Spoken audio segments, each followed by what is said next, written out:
Hello and welcome in my YouTube channel E.Explain। हम discuss करेंगे rights and duties of partners. हमने part 1 में देखा था टेबल ऑफ कंटेंट, पार्ट 2 में देखा इंट्रोडक्शन, और पार्ट 3 में हमने देखा ड्यूटीज़ ऑफ द पार्टनर्स, और ये लास्ट पार्ट होगा पार्ट 4, इसमें देखेंगे rights of the partners. Rights of the partners हमने पार्ट 3 में देखा था कि जो पार्टनर्स की ड्यूटीज़ होती हैं वो एग्जिस्टेंस में आती हैं कॉन्ट्रैक्ट के थ्रू।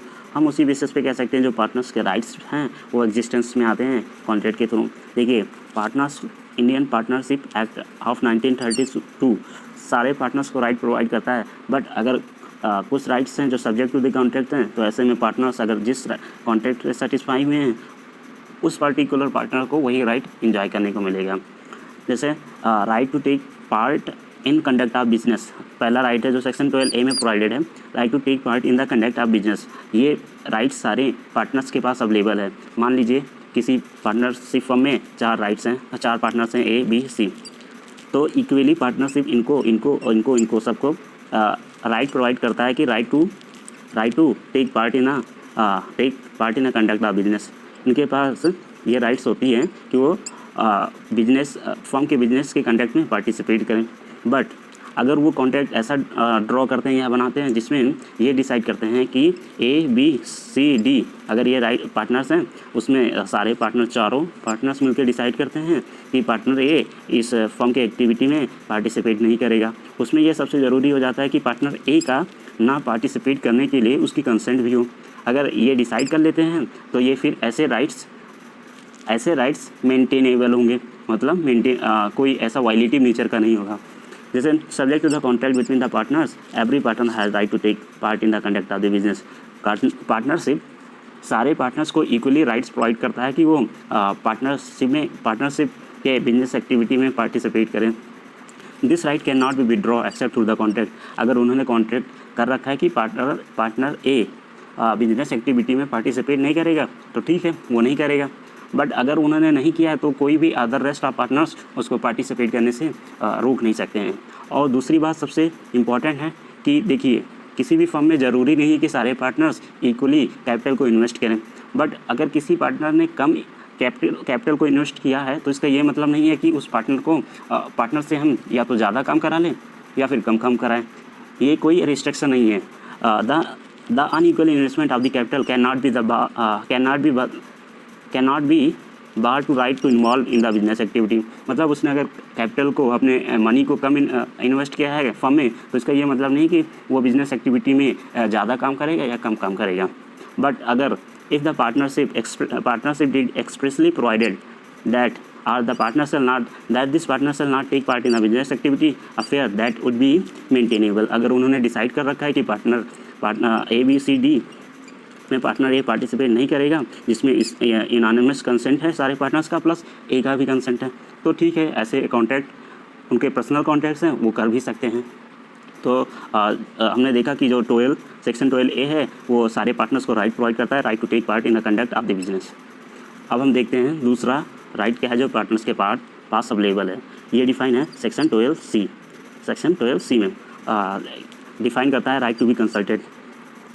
मान लीजिए कि फर्म में एक फर्म है ABC एक फर्म है। इनके फर्म में जो पार्टनर्स हैं A, B, C, इनके बीच में कोई डिस्कॉर्ड अराइज होता है। डिस्कॉर्ड इन द सेंस कह सकते हैं कि कोई भेदभाव या फिर आपस में मतभेद अराइज होता है।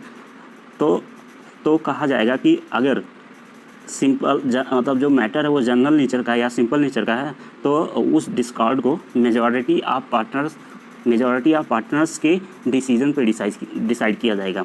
मान लीजिए कि 2 पार्टनर्स ने हाँ कर दिया तो ये मेजॉरिटी में हो गया, तो उस जो पार्टिकुलर केस होगा या मैटर होगा, उस पार्टिकुलर मैटर पे इन दोनों का डिसीजंस इम्पोज किया जाएगा। इन केस दोनों ना कर देते हैं तो भी उस केस में इन दोनों पार्टनर्स का डिसीजन इम्पोज किया जाएगा, क्योंकि ये दोनों पार्टनर्स मेजॉरिटी में हैं। देखिए, subject to contract between the partners drawn if any discord arises, उनके बीच में कोई कंटेंशंस अराइज होता है, arises in the conduct of business of the firm, जो कि रिलेशंस में है, मतलब जो डिस्कॉर्ड अराइज है वो बिजनेस फर्म के बिजनेस से रिलेटेड हो। The matter shall be decided by the majority of the partners. Majority of the partners यहाँ पर हुआ कि अगर A, B, C, D अगर 3 फेवर में वोट करते हैं और एक ए फेवर में वोट नहीं करता है, तो क्योंकि ये 3 मेजॉरिटी हो गए हैं तो इनका डिसीजन माना जाएगा। Along with that every partner has right to ऑडी अल्टरम पार्टम। मतलब इसका मतलब अगर देखिए ए बी सी डी हैं तो इसका ये मतलब नहीं कि ए को अपनी बात रखने का कोई राइट ही नहीं है। उसको इनके मेजॉरिटी ऑफ डिसीजन से पहले ज़रूरी हो जाता है कि ए की बात को भी सुनी जाए, उसकी क्या व्यूज़ हैं, क्या ऑप्शंस हैं, क्या उसके डिसीजंस हो सकते हैं। ए को भी अपनी बात को रखने की राइट्स हैं। Right to be heard and opportunity shall be given to express opinion and decision must be taken in a bona fide manner after looking the collective interest of the firm. मतलब जो भी डिसीजन लिया जाएगा वो collective interest of the firm, मतलब जो firm है उसके हित में क्या चीज़ है, इस बात को ध्यान में रखते हुए कोई भी डिसीजन लिया जाएगा। अच्छा, अगर इन केस मान लीजिए कोई फंडामेंटल चेंज है, फंडामेंटल चेंज का मतलब है कि अगर नेचर ऑफ बिजनेस चेंज किया जा रहा है। पहले ए बी सी जो फर्म था वो मैन्युफैक्चर करता था सॉल्ट को, नमक बनाता था। अब उन्होंने ए बी ने डिसाइड किया कि अब हम सॉल्ट की जगह अब हम मान लीजिए प्रोडक्शन करेंगे ऑयल का। इसके लिए एक फर्म सेटअप करते हैं। तो यहाँ पे ये ज़रूरी हो जाता है कि अगर ए और बी के कंसेंट हाँ हैं तो ज़रूरी हो जाता है कि जो सी पार्टनर है उसके भी कंसेंट एस में हों, तभी ऐसे चेंजेस किए जा सकते हैं अगर वो फंडामेंटल नेचर ऑफ बिजनेस को अगर चेंज करना है तो। जैसे but if there is a fundamental change in the nature of the business there shall be consent of all the partners, that is consensus एडिडम। मतलब सारे जो पार्टनर्स हैं उनकी जो मीटिंग ऑफ माइंड है यस होना चाहिए। जो तीसरा राइट है जो सेक्शन 12D में प्रोवाइड है, right to have access to firm's book, मतलब जिसमें अपना फर्म की रिकॉर्ड मेंटेन की जाती है, उस बुक को एक्सेस किया जा सकता है सारे पार्टनर्स के द्वारा। Subject to the contract between the partners, मतलब जैसा भी पार्टनर्स ने अपने बीच में जो पार्टनरशिप डीड है उन्होंने जैसा भी कॉन्ट्रैक्ट को ड्रॉ किया है उसके आधार पे every partner has a right to access book and to inspect the book of the firm. Even minor partner could ask for the firm's book.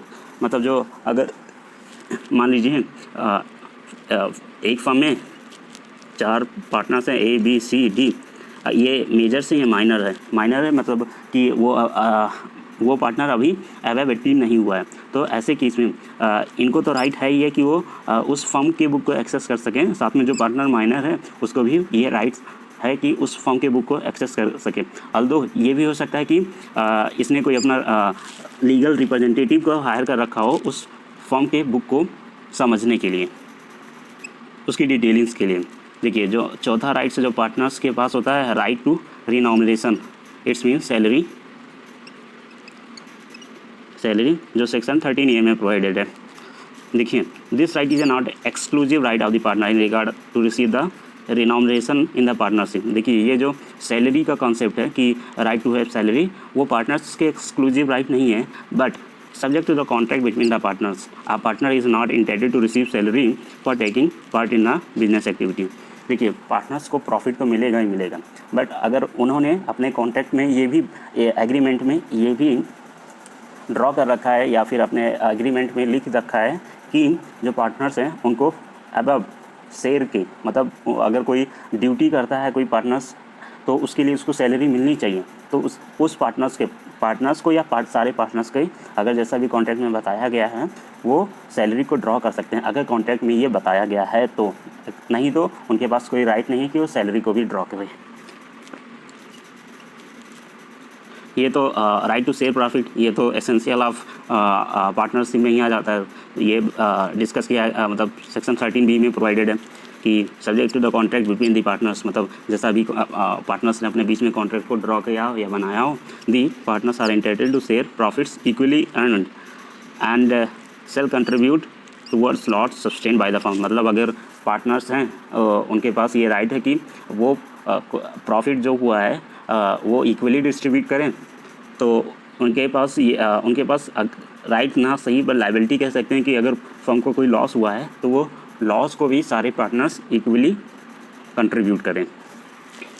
But ये हो सकता है the partners may agree that the share of profit और loss in ratio और in different proportionate या proportion. कह सकते हैं कि जो पार्टनर्स हैं, मान लीजिए पार्टनर ए और पार्टनर बी है, तो अकॉर्डिंग टू लॉ दो पार्टनर्स हैं, अगर 100% का लॉस हुआ है तो 50-50 करना चाहिए इनको डिस्ट्रीब्यूट। बट ये ऐसा भी अपने बीच में पार्टनरशिप में कर सकते हैं कि पार्टनर ए 65% कंट्रीब्यूट करेगा और पार्टनर भी 35% कंट्रीब्यूट करेगा। तो ये पार्टनरशिप में ऐसा कॉन्ट्रैक्ट ड्रॉ किया जा सकता है।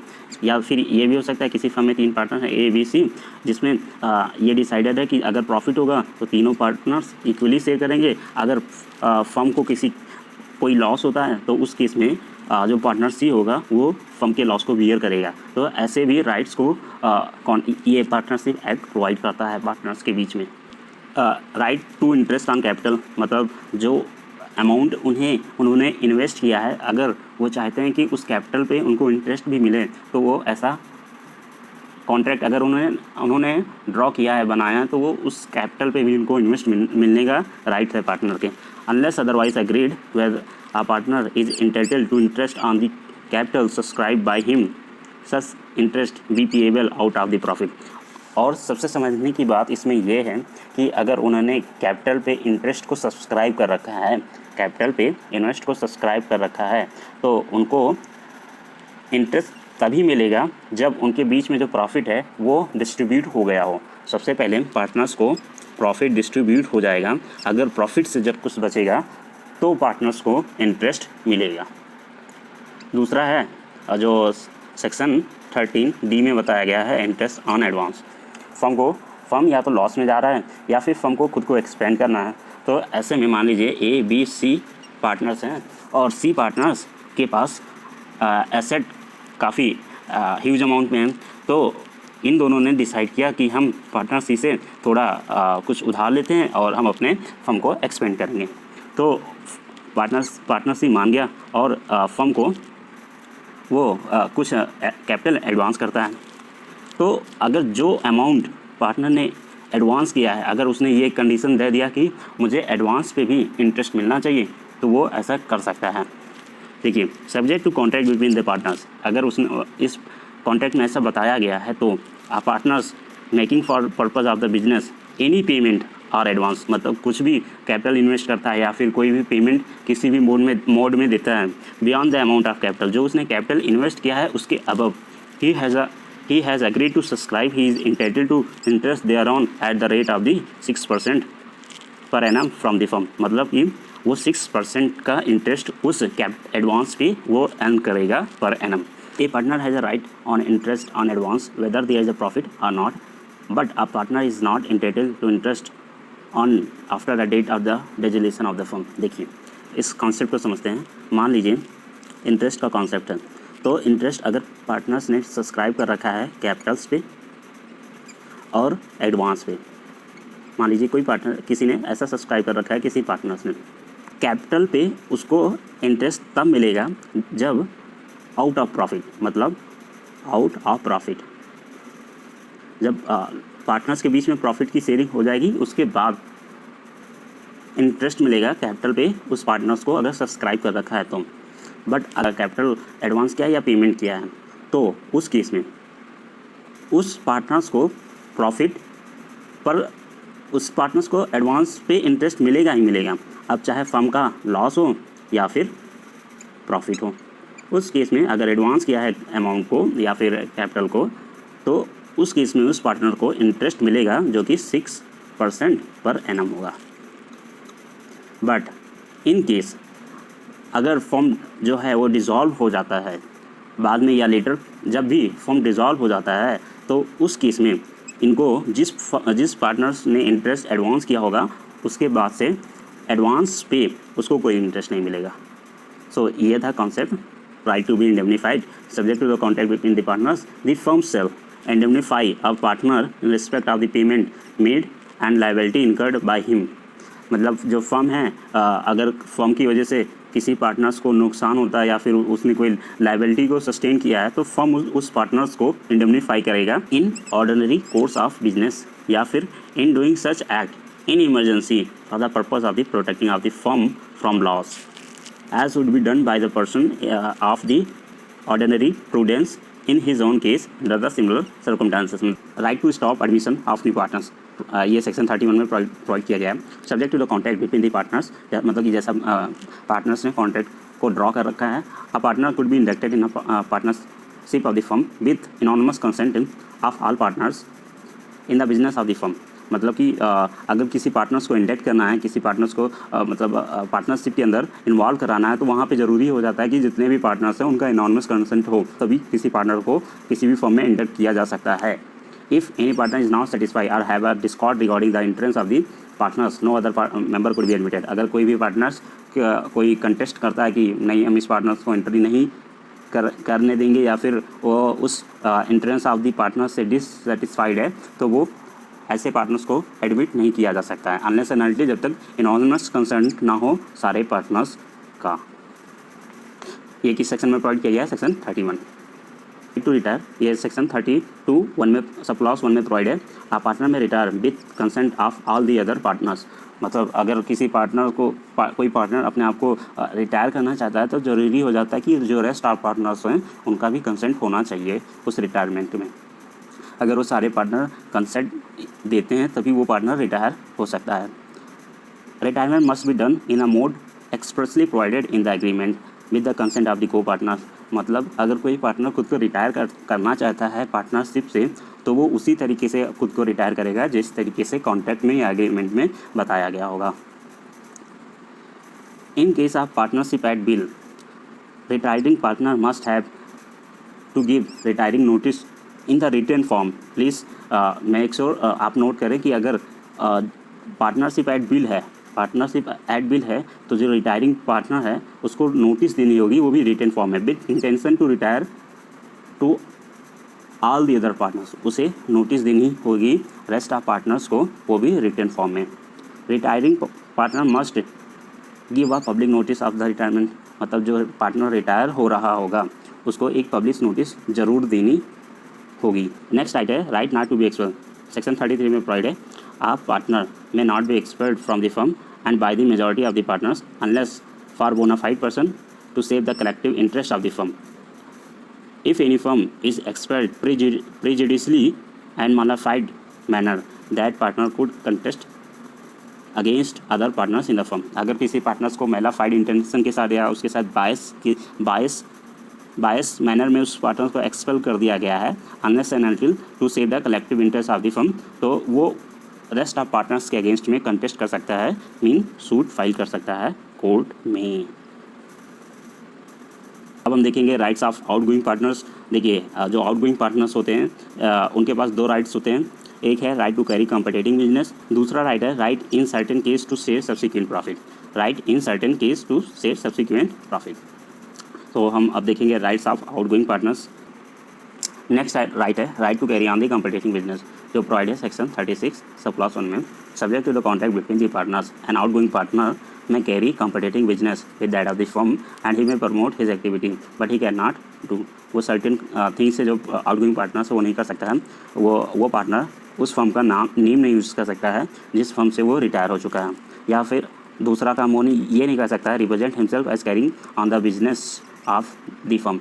और तीसरा काम है वो to solicit the customer of that firm. Next right है right of the outgoing partner to share subsequent profits, जो कि सेक्शन 37 में प्रोवाइडेड है. On the death of the partner और he cease to be a partner of the firm and the rest of the partner are continuing partner carry on the business of the firms property without the final settlement of the account among them.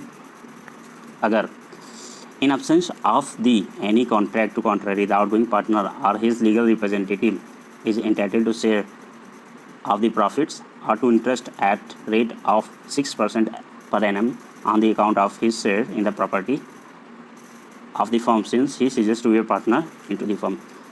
इसका मतलब यह है कि अगर कोई outgoing partner है या फिर किसी पार्टनर की डेथ हो जाती है, तो जो अकाउंट्स का अगर फाइनल सेटलमेंट्स नहीं किया गया है रेस्ट ऑफ पार्टनर के थ्रू, तो इन केस उस पार्टनर की डेथ हो जाती है तो उसका कोई लीगल रिप्रेजेंटेटिव होगा, उसको राइट्स है कि वो 6% पर एनम पे इंटरेस्ट को ड्रॉ करे या फिर जो आउटगोइंग पार्टनर है, अगर फाइनल सेटलमेंट अकाउंट का फाइनल सेटलमेंट नहीं हुआ है तो उसके पास राइट है, वो ही is entitled to share the profit, या फिर उस पर उसको इंटरेस्ट मिले जो कि 6% पर एनम हो।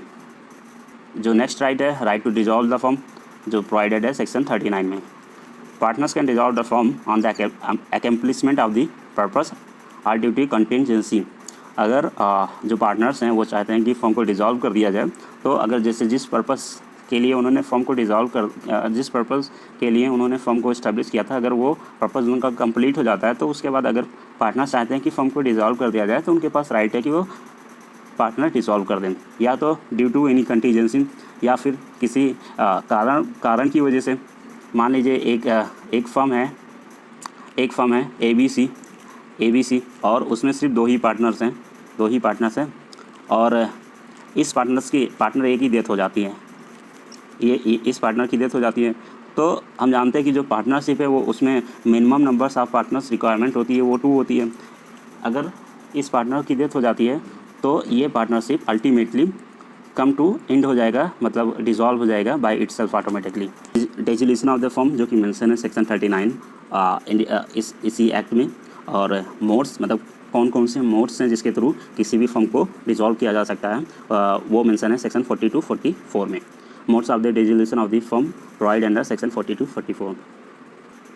देखिए, but where there is only 2 partners in the firm on this cessation of the 1 partner, मतलब अगर किसी फर्म में सिर्फ 2 ही पार्टनर हैं और एक partner ceased to be a partner, मतलब या तो उसकी डेथ हो जाती है या तो वो उस पार्टनरशिप से रिटायरमेंट ले लेता है, तो उस केस में the whole partner would be come to end automatically.